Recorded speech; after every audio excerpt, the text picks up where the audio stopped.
pricing because I think it's quite useful to have a general understanding. I'll talk about some of the pricing practice issues that I've come across and how it fits into a sales strategy. And I'll throw in a few case studies of things that I've dealt with in the past. You're going to be much more expert in your own businesses and your own sectors, and some of this might strike a chord, it might not, and feel free to just jump in and ask any questions, and we'll take it forward. So, my background is I'm an accountant. I was CFO of Getty Images, and there what I did was commercially I oversaw Getty transitioning from an analog business, which was one where we used to take transparencies. It was Getty Images licenses for photography. So people used to call us up and ask for images of people on the beach, and we used to go into the files, search them out, and then ship them by bike. And the customer used to take them and scan them and put them in their magazine. And that was based on the pricing negotiation was person to person, hand to hand, or through a massive book of complex pricing. We had to transition that across onto the internet, which meant something much more straightforward and simple that could be automated. And that has been the foundation, really, of a lot of the work that I've then done. I set up a company called CityWire, which licenses financial news. I've been involved in a number of different businesses, mostly early stage, mostly working with new products. For example, the BBC launched their motion gallery and stuff. So this is the kind of, what I do really, is I help businesses get started. And key to that, obviously, is getting the product right and the pricing right. So, straight into pricing theory. And look, I'm sure you all know teaching my mums to suck eggs. But what have we got? You've got to kind of put the pricing in context of what you want to achieve, really. I mean, obviously, everybody wants to make as much profit as possible, generally, but there are other considerations to take into account. You want to develop customer loyalty. You want to develop your brand. You want people to recognise you as a certain type of product, quality product, or a low-price product, a competitive product. You may want to make more money in the longer term or the short term. You may feel that it's necessary for your own cash flow to generate more cash more quickly, or you may feel that you want to sacrifice some profit in the short term for a longer term market share. And so these are kind of goals that one has to bear in mind when considering price.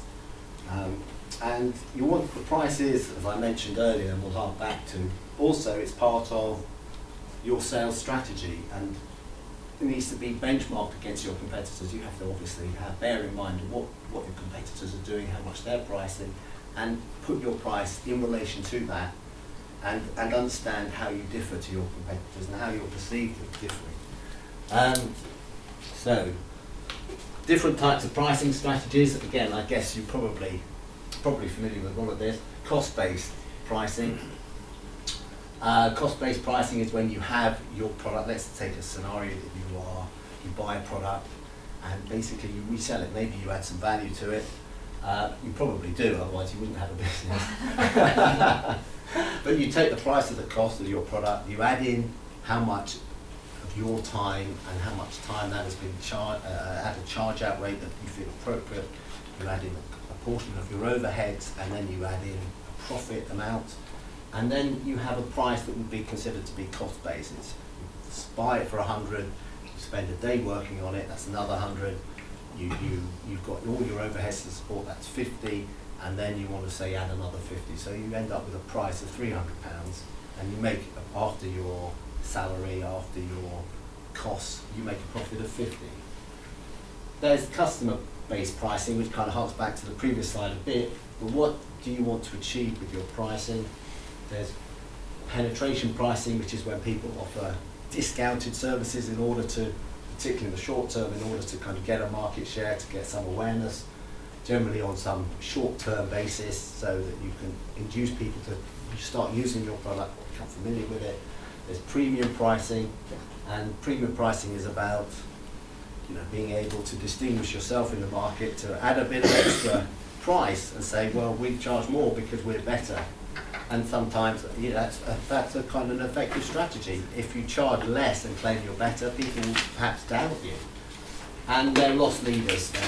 Products that you might have in your portfolio that you sell, or services you sell that might be less than the cost you just to get people through the door, and then you may have other products where you recover the money. And then of course you've got your competitor-based pricing, and depending on your industry, how do you compare to your competitors, and that always has to be a benchmark for you. You can't go too far away without a good reason, and you may choose to just say, well, we offer an identical service to X and we're going to be 10% less than them, and that's it. It's quite an easy strategy, and if your product is price driven, that could be an effective one.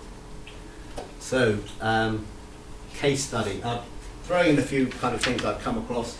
Youth site, and if I'm going too fast, please just kind of stop me, sorry, because I'm familiar with all of this and all my companies, and I've maybe taken things for granted. Youth Site is a market research company. It has a fantastic panel of about 150,000 students, and one of the products they sell is access to this panel. So they say to other market research businesses or brands, you can use our panel, and it's a very transparent market in that people can see what everybody else is charging. It's a very competitive market because anybody who's in market research always kind of sells access to their panel. And there are a number of disintermediaries. These are the people who will sit between you, like Go Compare, and say, this is key in your information, and we will come up with the list of people who might be able to provide your services. So it's a very competitive market. From Youth Site's perspective, they are passionate, if not obsessive, about keeping the quality of their panel absolutely clean, free from any kind of outside influences like advertising, marketing, and they feel that they have a super duper premium product, and in the absence of anything else, they probably charge twice as much as their competitor. But the reality is that they can only charge 20%. If they charge much more than their competitors, then the customers will just kind of think, well, that's too much to pay for the quality. Do I really benefit from having such a fantastic database? So they are branded as a premium branded product. And people are prepared to pay that because they have a good reputation and brand that supports this quality of their collection of panelists. All right. When people speak to us and they say they want to sort of have this premium quality or premium brand, very difficult to start off and tell the market you are premium. Yeah. Is that it's a hard message. Is it something that your price will indicate, or over time, once you get your reputation, you can raise your price to I think it's the latter more.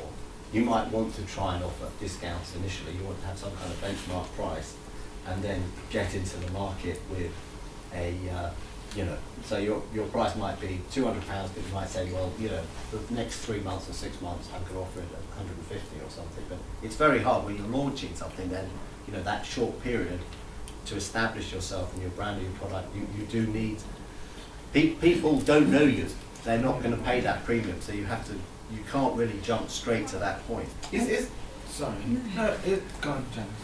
And if you're launching something, do you always then look at your competitors and say, right there, how long have they been in the market, and therefore they've priced themselves at a certain rate, and then do you go in at the same rate, or do you come in under? And it obviously depends on the product or service, but irrespective of whether it's a product or a service, are you always then, because from a service industry point of view, people can charge up because of experience. Yeah. And it's difficult to know where to benchmark oneself. Where would you say? Geez, that's a very difficult one. Hang on. That would be embarrassing.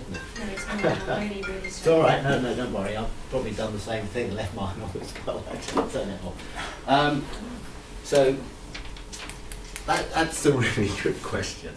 Okay. And I'll need a few slides. In fact, I do address that. Okay. I suggest that if I get through the competitors bit, and then we can kind of come back to that, sure. Because it jumps. It's a really important point. You have to benchmark your competitors. You have to understand where they are. You have to understand what they're offering, what the customer perceives is the value they provide, and you have to put yourself somewhere there, and you have to bear in mind your own reputation, where you are, and the development. It's not straightforward. Okay. So if we can come back, is that all right? No problem at all. So it's case study 2. This is Bright Young Minds, which is another product of this same market research business. So what they did with their customer group, with their panelists, is they went out and they categorised it by skill set. So they've got the creatives on the one hand, they've got the articulates, these are the people who can really come up with clever wording from marketing campaigns. They have their validators, who are people who are good at checking things and going through thoroughly reviewing websites. And they then said to their clients, who were brands for the most part, we have this fantastic high value service that we can get you, the latest ideas from the brightest people. We can get you, for example, people who will come up with whole advertising campaigns for your product. And this is quite a new market service. It's highly valuable, but it's a relatively new product. So the situation here is, the way they priced it is they try to look at the value that they provide and how much it's actually going to benefit their client. They look at the budget the client has, and that's one of the things that is discussed early on, because and that depends on many respects who you end up talking to, whether you're in the buying department or you're talking to the marketing director, who usually has the most money.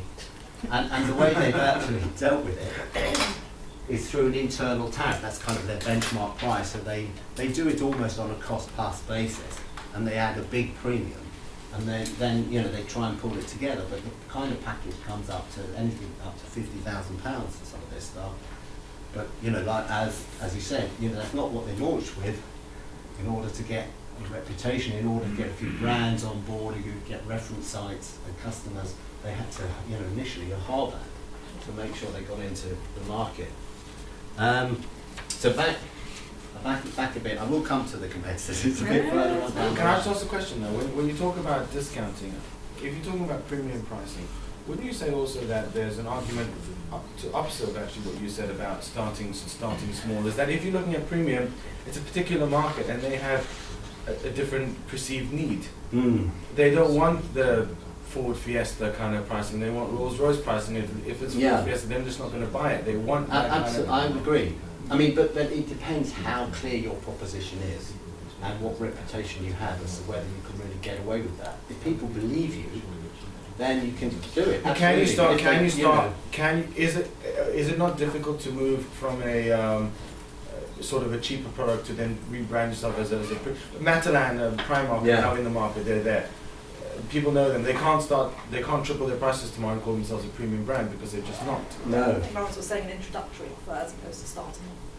Yeah, no, absolutely. If you feel you are a premium product, you can't then, it's hard to suddenly turn around to a customer a month later and say, well, that I'm now double my prices.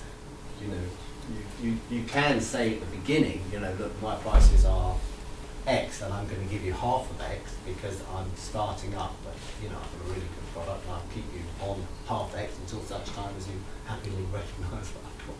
Right. You have a relationship with the customer. Once people have paid half X, psychologically it's always impossible. It's hard, It's very hard for them to pay the whole of X. Well, I think you have to explain it. The thing is, if you're up front, if you speak to your customer and say, look, I'm starting out, I'm offering this, it's not a sustainable rate for me, but, because you're one of my early customers, I'm giving you a discount, and, I will try and keep the discount going as long as I can, but I have a business to run, and, at some point, you will have to make the decision as to whether you think I'm worth paying the amount or go to my competitors. But hopefully you're having an ongoing conversation with them about, how they are doing, what you should be doing, what the pricing is like, part of that conversation. There's another interesting idea that rather than actually discounting your price, what you do is you say the price is 100, but an introductory for 100 I'll give you 10 rather than 7. Do you know what I mean? Yeah. I throw in extra free rather than reduce the actual price. You could Throwing an giving added value as opposed to just kind of Yeah, product. so the price still will always stay the same, but you just don't get the freebie or the add-on or whatever. Yeah, that's right.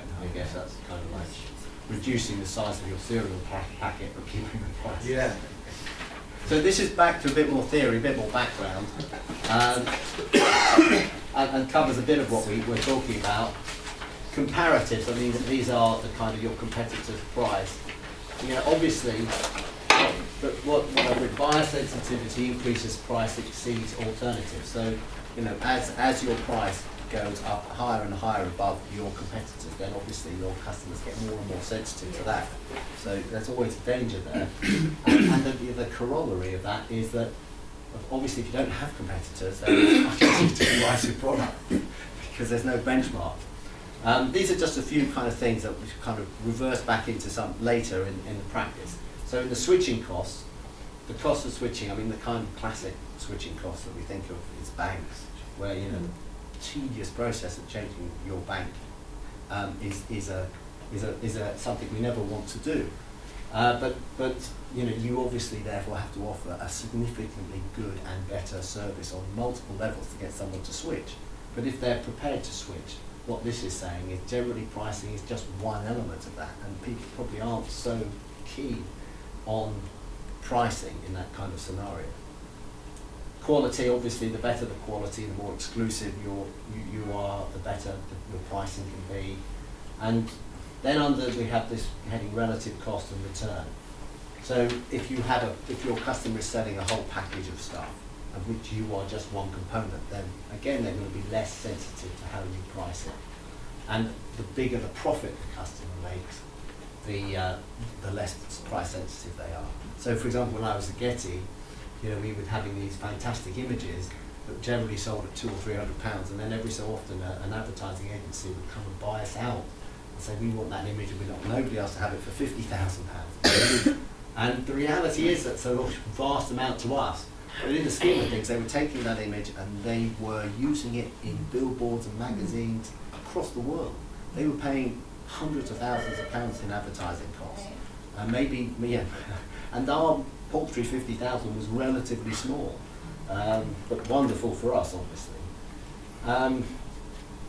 Sorry, Getty was, or is? Getty Images licenses photography. So if you went to the Getty Images site and you wanted to promote your own business on your website, you'd want a few images, and you'd go to them and say, well, you know, I'd like to buy an image of, you know, businessmen sitting around a table. They'd come up with some pictures, and you download it off the site. Was G-double-T-Y? Yeah, that's it. That's with the Getty family. Okay. So, pricing practice. The four key elements here.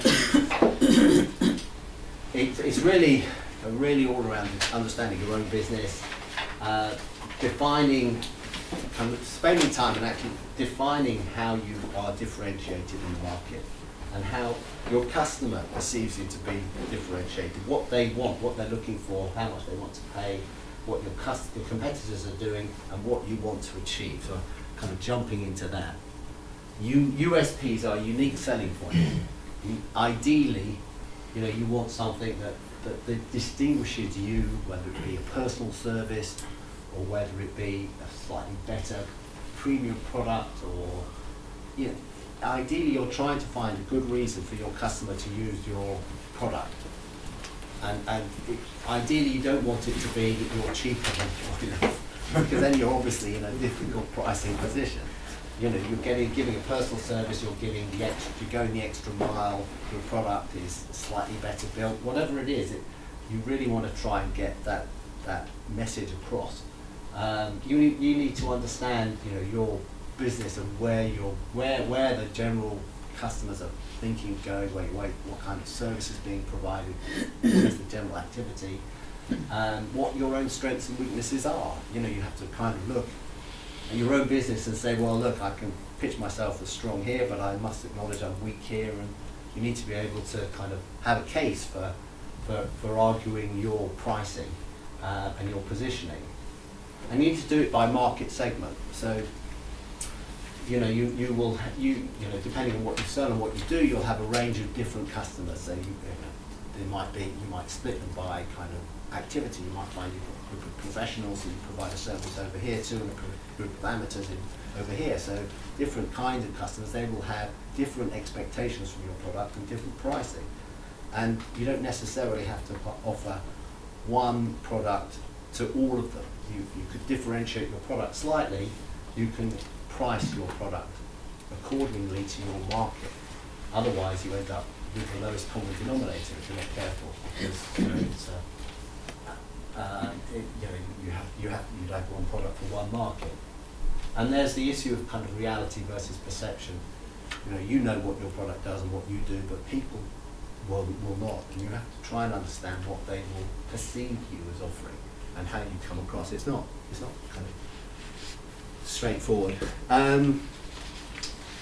So this is a simple case of kind of trying to understand your competitors and where they sit.